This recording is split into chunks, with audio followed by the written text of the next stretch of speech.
갑을 병이 있습니다. 이 사람은 특별 이해관계예요. 그래서 여기에서 요 세 명이 다 출석했어요. 세 명이 출석했어요. 그래서 세 명 출석하면 의사정족수는 채워졌죠. 그러면 의결정족수입니다. 을과 병이 찬성을 했어요. 두 명 통과되죠. 그죠? 근데 을과 병이 찬성 반대입니다. 그러면 3분의 1로 이거 안 되죠. 그죠? 안 돼요.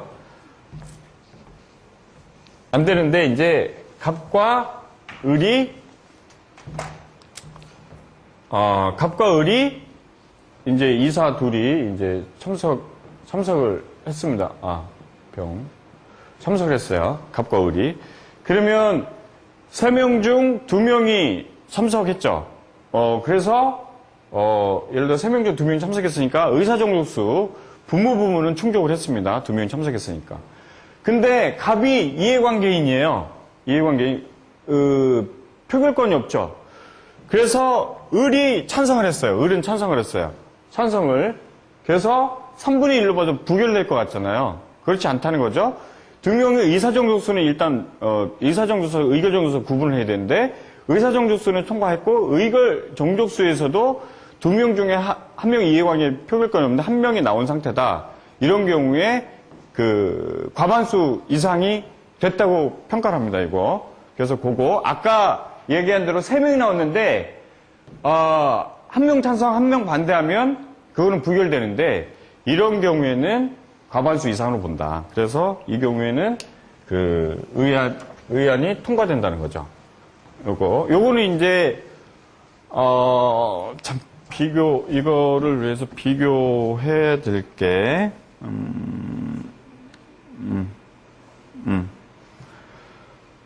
비교해 될 게 예를 들어 이제 이런 거 또 감사 부분이죠. 감사 우리가 선임할 때 3% 이상은 의결권이 없지 않습니까? 그래서 예를 들어 96%의 주주 갑이 있고 3%의 을이 있습니다. 그리고 1%의 병이 있어요. 병이 얼마 전에 어느 구로에 있는 회사에서 물어본 거예요.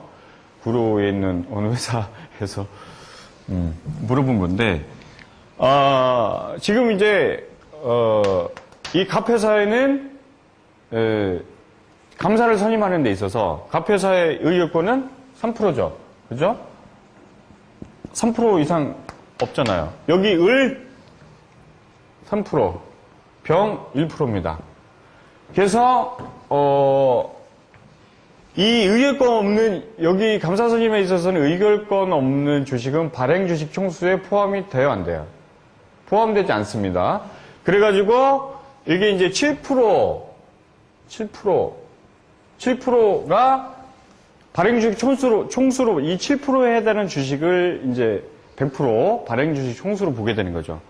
그래서 이 회사에서 저한테 물어본 거는, 얘는 참석하지 않는다는 거예요. 얘는 참석하지 않는데요. 그래서 자기하고 여기하고 나온다는 겁니다. 이랬을 때 감사 선임이 되냐고 물어봤습니다.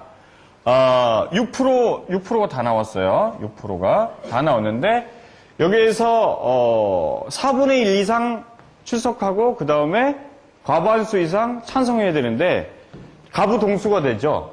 가부동수. 그래서 감사를 선임할 수 없다라고 했어요. 그러면 어떡하냐고 하더라고요. 그래서 이 1% 있는 사람이 왜 안 나오냐니까 이 사람이 대주주니까 알아서 하지 뭘 나까지 또 나오라고 하느냐 그랬다는 거. 그래서 이 사람은 그러면 나오게 해라 해가지고 감사 선임을. 그래서 여기는 요 감사 의결정족수하고 아까 설명하고 하고 다시 한번 생각해 볼 필요가 있습니다.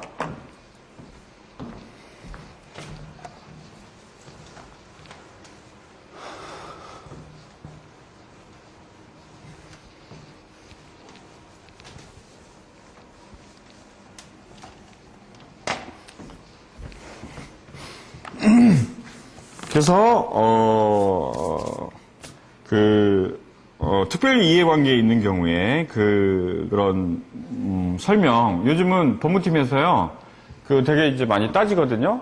많이 여러 가지 기타 등등. 그래서 이런 특별 이해관계 부분, 감사 부분 이런 부분 의사정족수, 의결정족수 잘 체크하시고 그 다음에 이제 그 밑에 보면은 예를 들어 대표이사 선임하거나 대표이사 해임에 있어서의 이사회 이때 의결권이 없냐? 해임되는 사람이 그때 의결권이 있다는 자기 방어를 해야 되니까 의결권이 있고 그 다음에 보수 총액을 정하는 주총에서 근데 그분들이 임원들이 또 주주입니다. 이런 경우에 특별 이해관계에 있냐? 그때는 특별 이해관계인이죠. 근데 주총에서 확정되는 그 부분에 있어 의결 부분은 특별 이해관계인인데 이사회에서 그거를 다시 지급하기 위해서 이제 다시 정하잖아요. 지급 총액을. 그때는 아니다. 그 내용입니다. 그 다음에, 이 특별 이해관계에 있어서 사후 승인이 가능하냐, 이런 문제가 또 발생하는데, 이 사후 승인은 원칙적으로, 되지 않는데, 이제 판례가 2007년도 보니까 대법원 판례가 하나 있더라고요. 예를 들어, 이해 상반 행위에 대해서 이사회의 사전 승인만을 규정하고 사후 승인을 배제하고 있다, 볼 수 없다. 이런 규정. 그래서 사실관계에 따라서 사후 승인도 가능하다 볼 것이다. 라고 생각이 됩니다. 그래서 일단 1교시 여기까지 하고요. 잠깐 쉬었다 다시 들어가겠습니다. 이사회가 이제 형식적으로 운영되고, 그러다 보니까 전문적인 의사결정 부서가 필요하겠다. 해가지고 이사 중에 이제 2인 이상을 위원회를 설치를 해가지고 운영케 하고자 하는 그런 제도입니다. 특히 이제 감사위원회는 이 이사회 내의 위원회 제도의 그 중에 하나입니다. 근데 이제 상법상 감사위원회는 3인 이상을 두게 돼 있고요. 2인 그리고 기타 위원회는 2인 이상 두도록 돼 있습니다. 그래서 이 위원회 제도는 전문성을 확보하기 위해서 상법상 둔 임의기관이다라는 겁니다. 그래서 그 설치는 정관의 규정이 있어야 되고, 그 다음에 이사회에 설치 결의가 있는 경우에 한한다. 그래서 이사내위원회는 이사회 내라고 했잖아요. 이사회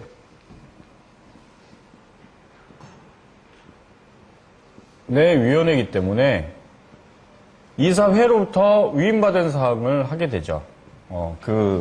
문맥 안에서. 그래서, 근데 이제, 권한이 없는 게 있어요. 예를 들어, 주주총회 승인을 요하는 사항이라든가, 대표이사 선임 해임, 그 다음에 위원회 설치와 위원회 선임 해임, 정관이 정하는 사항에 대해서는 위원회가 할 수 없다. 그래서, 이 이사회 내 위원회도 이사회이기 때문에 이 위원회의 소집 이런 부분도 각 위원들이 있다는 거고요. 그리고 여기도 이사회의 일부이기 때문에 서명 결의가 인정되지 않는다는 겁니다. 그리고 문제는 이 결의가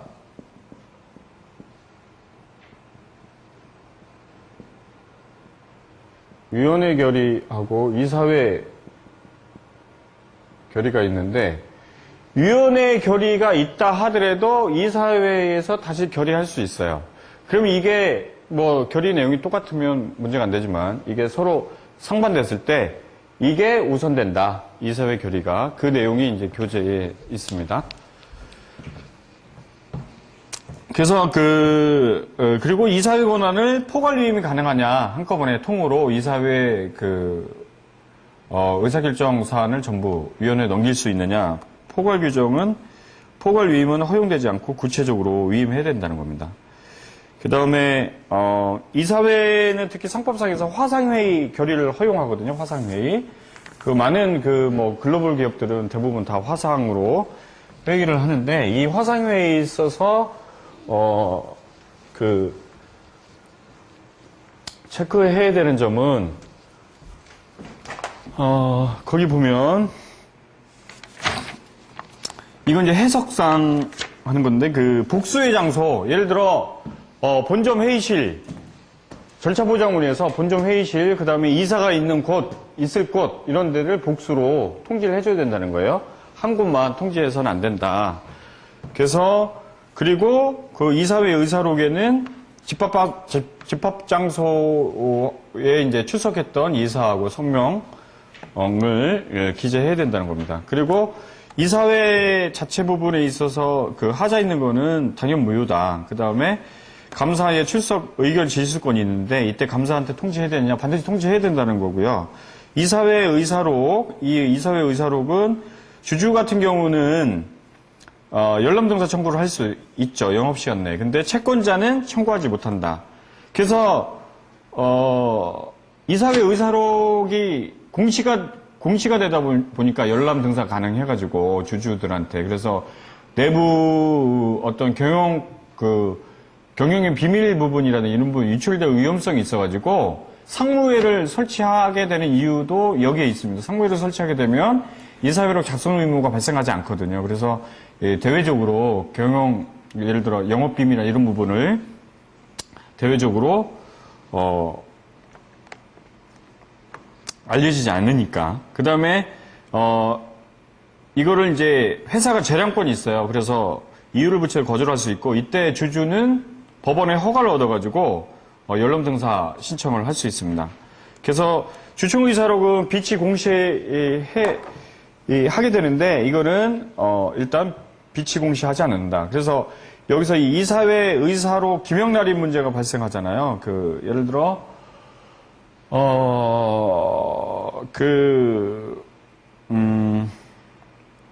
감사가 출석했을 때는 감사도 기명날인하고 출석하지 않은 경우 이사회 의사록은 반드시 감사의 기명날을 요하는 건 아니니까.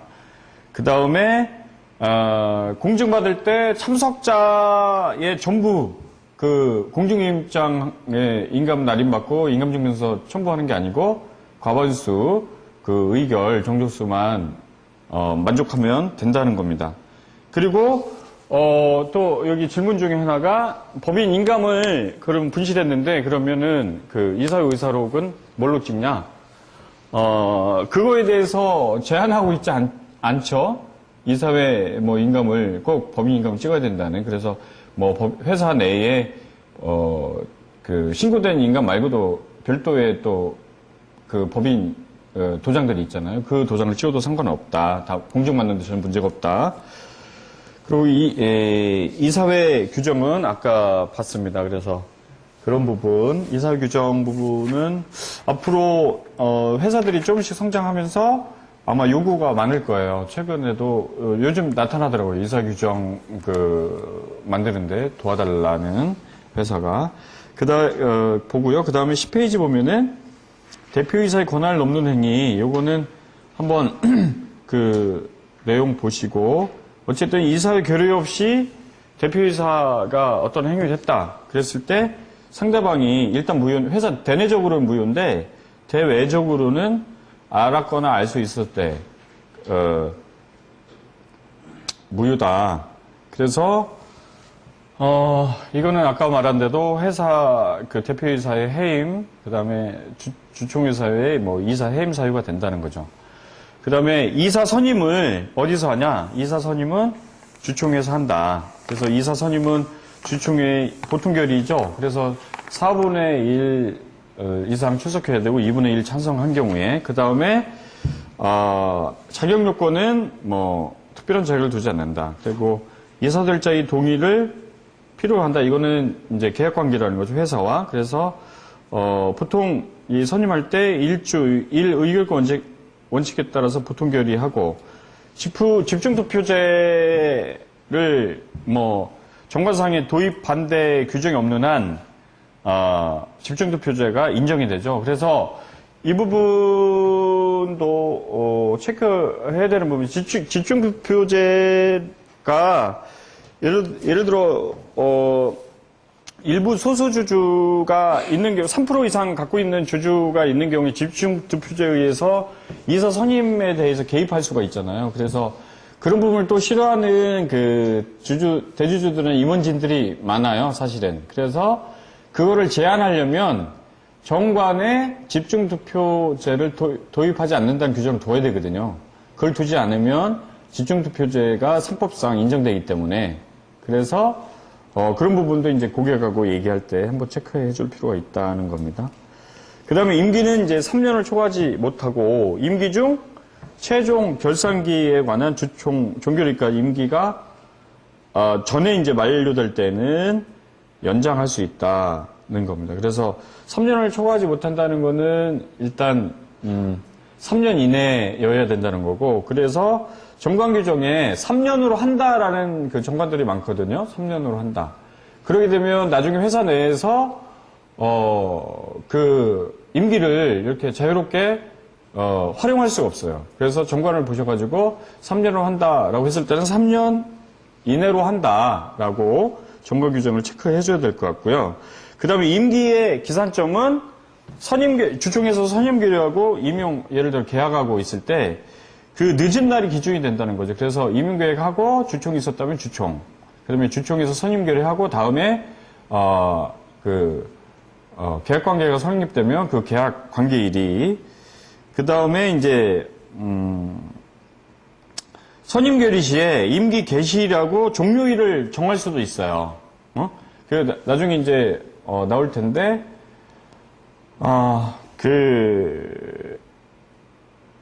정관하고 정관상에 3년 이내로 했다고 했을 때 그 3년이라는 게 이사의 임기가 이사와 회사와의 관계로 그 계약 관계로 더 줄일 수도 있다는 거예요. 그러니까 정관상에만 제한되지 않는다, 그런 얘기입니다. 그리고 보선자, 그러니까 뭐 이사가 도중에 뭐 사임한다고 했을 때 자녀 임기에 대해서 후임 이사가 그 자녀 임기에 한해서만 임기로 할 수 있다, 그런 규정도 둘 수 있다는 겁니다. 그 다음에 그 대표이사를 포함해가지고 이사가 임기 만료로 사임에 의해서 퇴임함으로써 그 11페이지요. 이사 결혼이 생긴 경우 이때 새로운 이사가 취임할 때까지 권리 의무가 있다. 그 다음에 그 밑에 그 과태료 부분은 한번 읽어보시고요. 그래서 그 임기를 한번 체크해 보겠습니다. 임기를.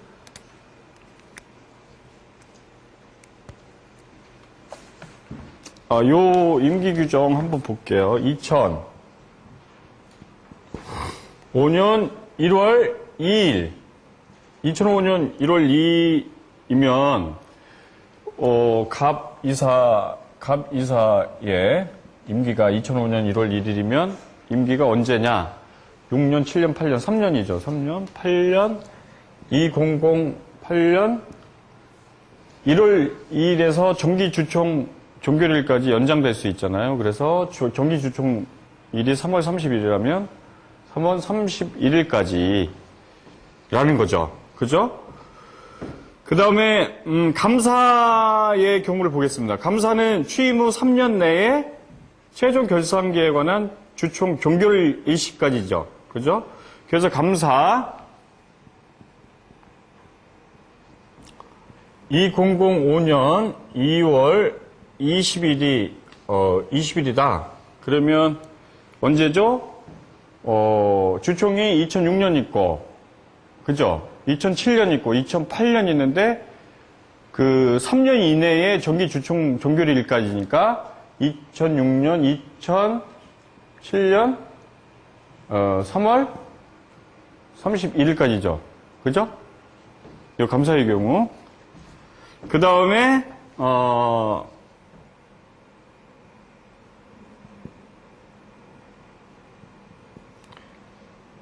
2005년 11월 20일이다. 그러면 최종 결산기가 언제까지 되는 거예요? 2008년까지 넘어가죠. 이때는 2008년 정기주총일까지. 그래서 2008 3월 31일까지다. 그죠?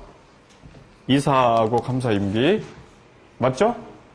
왜 다들 이상합니까? 예, 그러면은, 그 다음에 이제 대표이사 부분인데, 대표이사 임기 부분인데, 대표이사의 임기가 일단 이사회 지위를 갖고 있으니까 이사회 임기가 완료되면 대표이사도 임기가 만료되는 거예요. 그리고 대표이사가 특별히 임기가 따로 있는 게 아니잖아요. 그죠?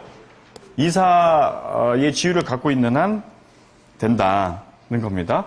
근데 이제 문제가 어떤 거냐? 문제가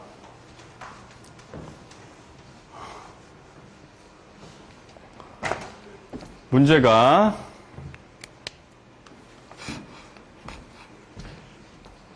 2005년 4월 5일입니다. 이사가 갑이사가. 그러면 임기가 언제죠? 2008년 4월 5일이잖아요. 그죠? 근데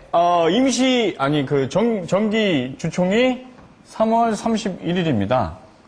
이 경우에 고객이 맨날 물어보는 거는 그거죠.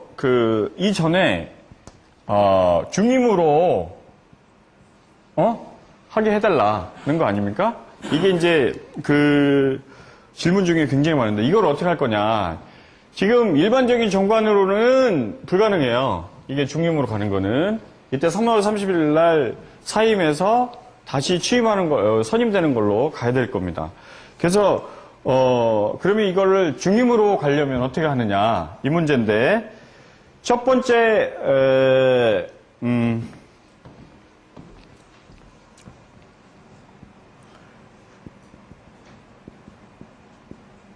정관 규정을 두면 됩니다. 그래서 임기가 정기 주총일에 앞서 1개월 이내에 임기가 만료되는 경우, 그러니까 이 경우는 정기 주총일에 앞서 1개월 며칠도 안 되잖아요. 한 일주일?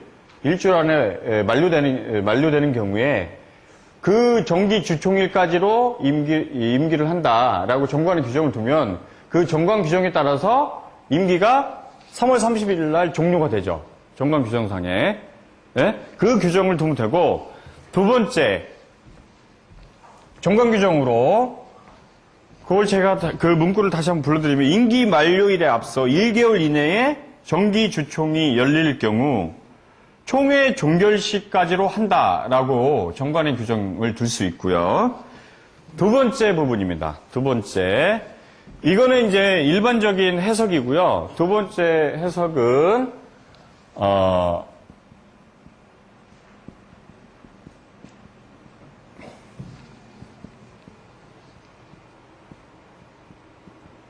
주주총회에서 이사 선임을 하죠. 그래서 사전에 보통 이사는 어떻게 뽑냐면은, 이사회에서 이사 후보를 선정해가지고 소집 통지할 때 이사의 인적사항을 소집 통지를 통해서 보내게 되죠. 그래서 이제 주총에서 승인받게 되는데, 이때 임용계약 규정도 함께 규정을 하는 거예요. 예를 들어, 이 사람이 이제 3년 후에, 임기 보니까 이렇게 넘어간다 이거예요. 넘어간다고 했을 때, 그 연도가, 2008년도가 9기 정기주총이다. 이 정기주총일까지 임기를 정하는 임용계약을 새로 하고, 그거를 주총의 승인을 받았다고 했을 때는 그 근거 규정에 의해서 다시 종료된다. 볼 수 있습니다.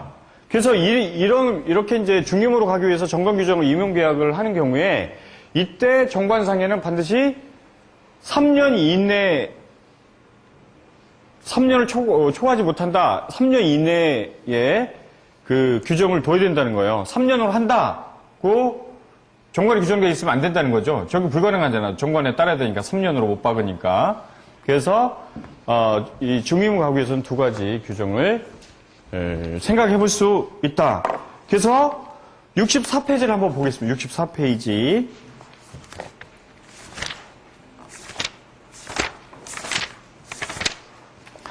64페이지 보면은 의안, 이사 선임을권에서 선임이사, 사회이사 후보 이렇게 돼 있는데 그때 임기 기간을 의결을 하면 여기에 의안 내용에 넣으면 된다는 거죠. 그래서 그렇게 두 가지 방법으로 처리를 할 수 있겠다는 겁니다. 그 다음에 이제 그 집중투표제인데요.